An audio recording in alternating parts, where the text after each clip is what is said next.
Hi, my name's Sheehan, and today I'd like to talk about Squid Game, the recent South Korean Netflix show which has become something of a global phenomenon.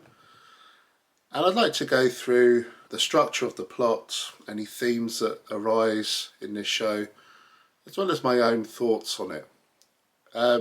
Now, Squid Game was created by Hwang Dong-hyuk, and apologies if I pronounce these names incorrectly, I'm sure I am. Apparently had the idea quite a while ago, about 2009, but only recently received the funding to make the show. And I guess if you could sum this series up, it would be about desperate people being forced to participate in a series of deadly games. And it's in 9 episodes, set in South Korea.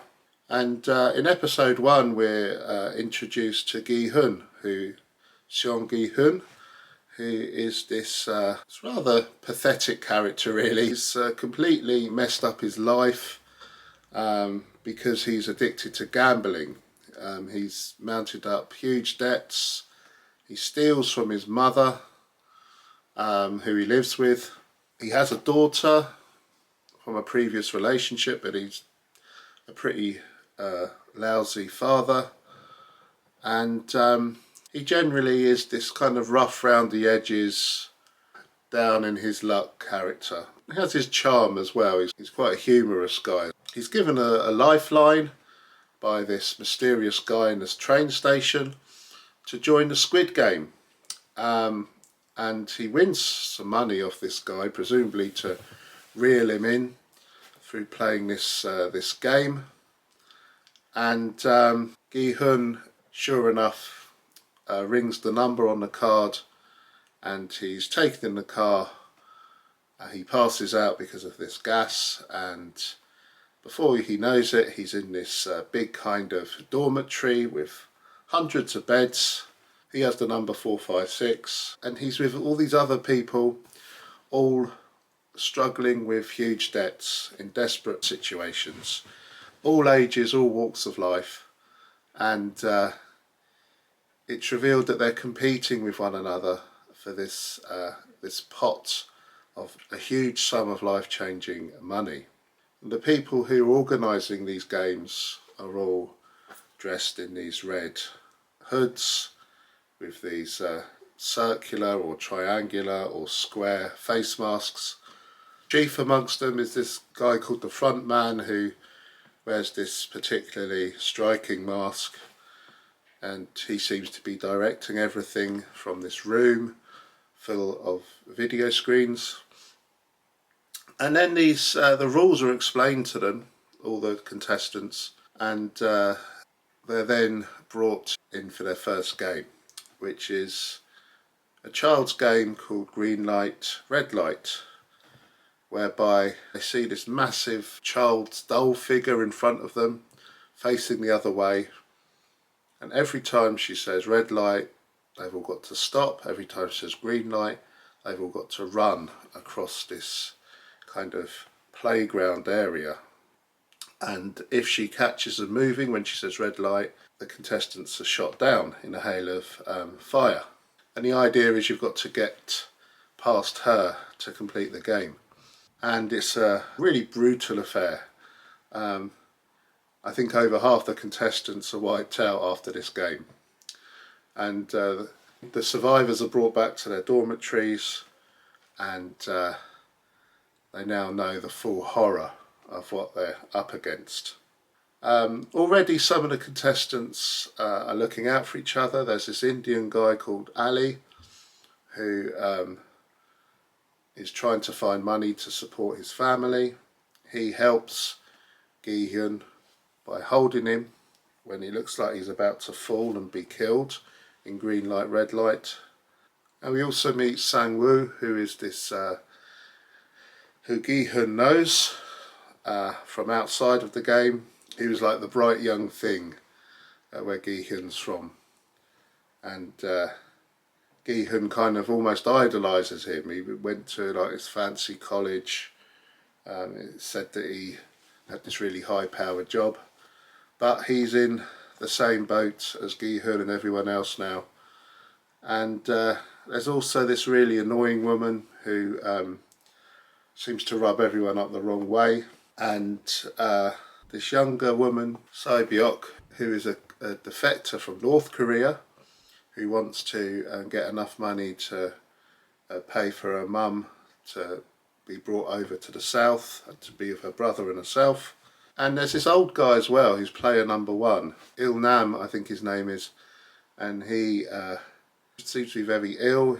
He's kind of got a brain tumour I think, and he's got dementia, and some of the other guys seemed, including Gi-hun, really seem to want to look after him. There's also this mean gangster guy who really is just looking out for himself. He has no concern or respect for anybody else. He's quite an unpleasant piece of work. He's called Doksu. And it's in this first episode really, during and after this game, we get to know this colourful group of people thrown together in these extreme circumstances. In episode 2, the contestants vote to leave, believe it or not, despite the extremity of these games, and despite the fact that they're trapped on this island playing these games. If enough of them vote to leave, a majority vote to leave, they can. And that's what they vote to do, just.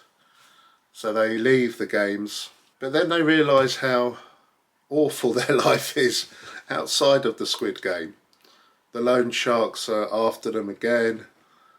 We see much of this through Gi-hun's eyes, and they really have not much option but to phone up again to come back to the Squid Game. Episode 3 centres around the second game, in which the contestants have to choose a shape before they begin, like triangle or even umbrella, which Gi-hun chooses.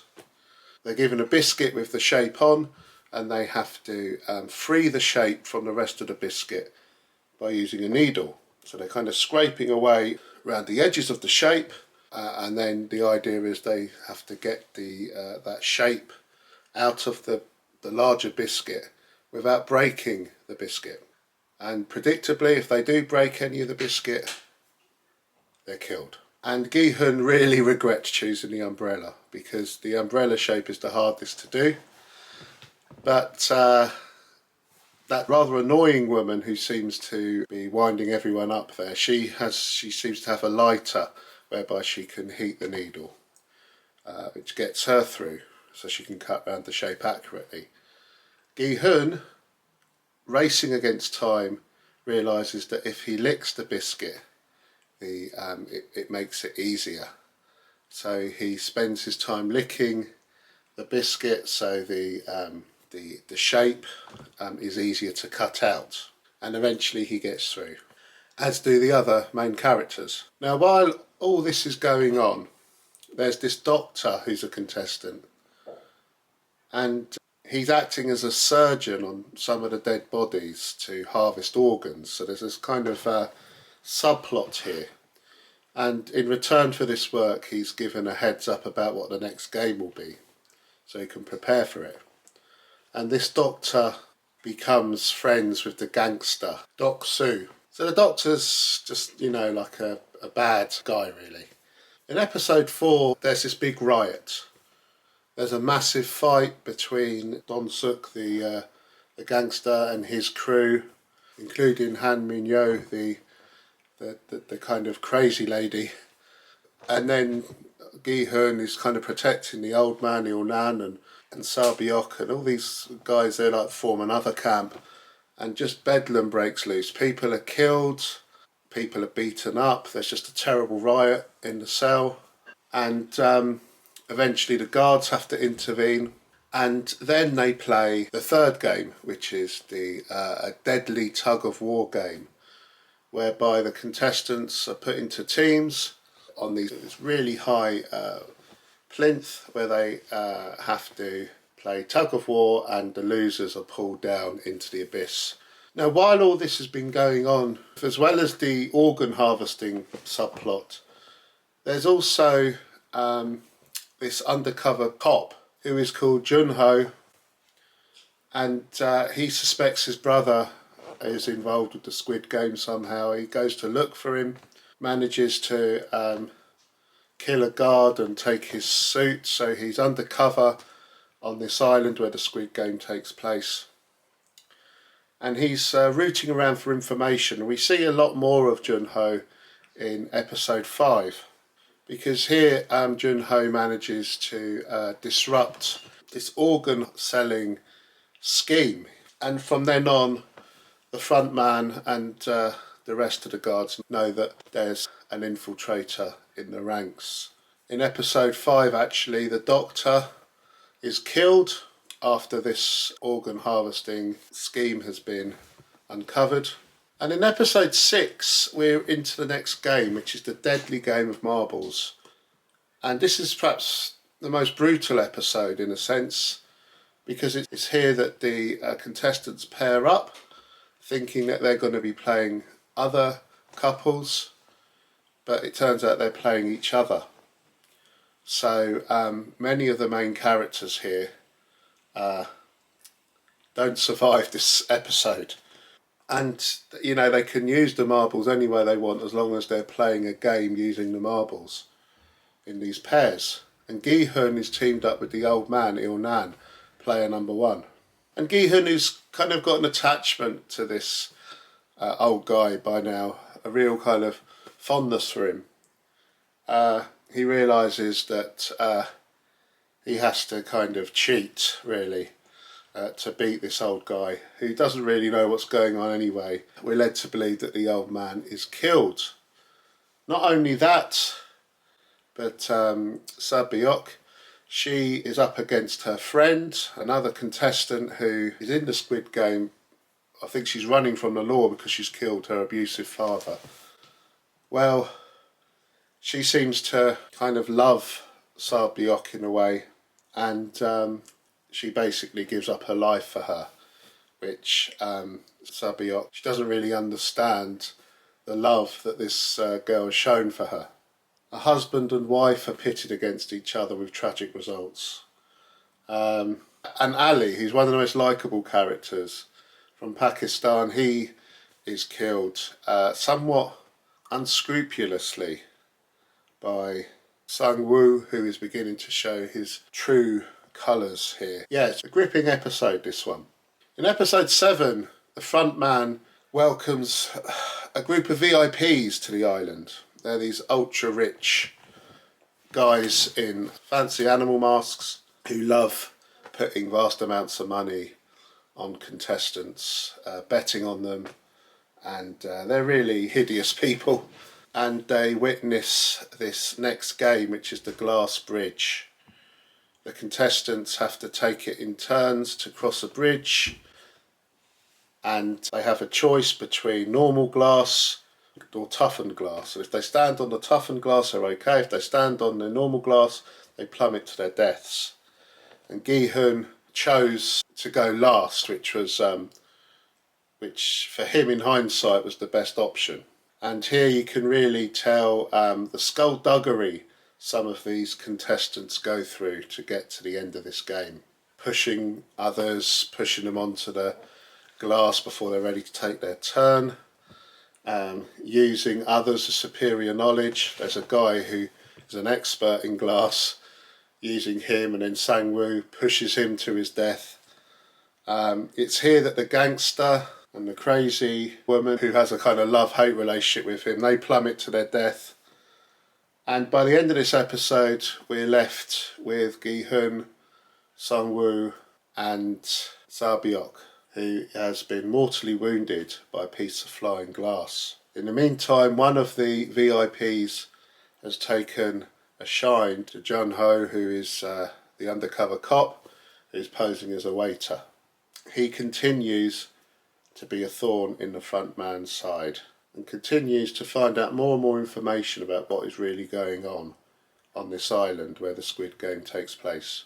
In episode 8, Gi-hun, with all this information he's gleaned from the island, manages to escape. He reaches the mainland, pursued by the front man and the guards. Gi-hun manages to send off a lot of the information to his superiors at the police station, but then he's by a cliff and there's no other option but for him to confront the front man, who tears off his mask and is revealed as Jun-ho's missing brother, In-ho. Jun-ho is killed, and then Sa-byok, who is really about to die herself, she's mortally wounded by this glass, is killed by Sung-woo. Sung-woo now really has revealed himself to be a scheming, cold-blooded psychopath. In the final episode we come to the grim climax, where they play the Squid game itself, this child's game which must be popular in Korea. And Sung-woo and Gi-hun fight to the death, and Gi-hun eventually prevails. He's the winner. He goes back to his normal life with his riches. He initially can't believe how rich he is, but he has trouble readjusting to life. Something doesn't sit with him. Presumably suffering from post-traumatic syndrome, of course, as well. Eventually Gi-hun realises that he really wants to get to the bottom of this Squid game. Why was it happening? And he realises that actually it's Il-nam, that old man who he thought had been killed, was the mastermind all along, player one. And Gi-hun then decides, with this new shock of red hair, to go and defeat the masterminds behind this terrible series of games. So the Squid Game throws up quite a few themes, that of gambling, of course, of debt, of the fact that we become very desensitised to violence through graphic violence portrayed through the media, etc. Speaks a lot about how push comes to shove. It's something in human nature where where many of us will protect number one at all costs. It also says something about how humans pull together in times of trial as well, as can be seen by Gi-hun and his friends on that island. Something about exploitation and the dog-eat-dog world we live in. Squid Game is very entertaining. I think it's a series which really hooks you in early on. I can see why it's grabbed the attention of so many people. Of course, children's games and deadly games have been a trope going back many years. It reminded me a little bit of that Arnold Schwarzenegger film, The Running Man, from the 80s. But it's, you know, lots of other things, books, novels, TV shows. There's been idea of sinister games, drawing on childhood innocence within these games and perverting these games. It's certainly a series that keeps you gripped. I must say my interest did wane towards the end, towards the 7th, 8th, 9th episodes. I'm not sure if it's gripped me enough to particularly want to see a sequel, if they're planning one. But Squid Game overall is certainly well worth watching, very entertaining, and speaks much of the wrong turns we can make as people and the darkness not far below in our hearts. Thanks for watching. Bye.